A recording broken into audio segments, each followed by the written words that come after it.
माझं नाव कोष्टी नम्रता। तर गेल्या काही दिवसात आपल्या गावामध्ये प्रेरक बहुउद्देशीय सामाजिक संस्थेद्वारे जे प्रशिक्षण घेण्यात आले, फॅशन डिझायनिंग, सर्व प्रकारच्या मसाल्याचे, हे प्रशिक्षण आम्हाला ग्रामपंचायतद्वारे प्रदान झाले। तर मी ग्रामपंचायतचे आभार प्रकट करतो। खमसवाडी ग्रामपंचायत मार्फत व प्रेरक बहुउद्देशीय सामाजिक संस्थेच्या मार्फत जे आपल्या गावामध्ये प्रशिक्षण झाले ते आम्हाला भाग्यश्री घोडके मॅडम यांनी चांगल्या पद्धतीने शिकवले आणि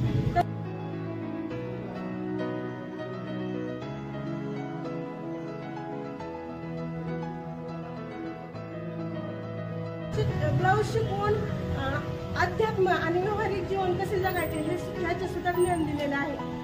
आणि हे प्रशिक्षण घेणारे आमच्या घोडके मॅडम प्रेरक बहुउद्देशीय सामाजिक संस्थेद्वारे त्यांनी आम्हाला खूप छान पद्धतीने फॅशन डिझायनिंग आणि सर्व प्रकारच्या मसाल्याचे प्रशिक्षण खूप छान पद्धतीने दिले। तर मी त्यांचे पण आभार प्रकट करते व अशाच योजना आमच्यापर्यंत पोहोचत राहाव्या अशी मी त्यांना विनंती करते।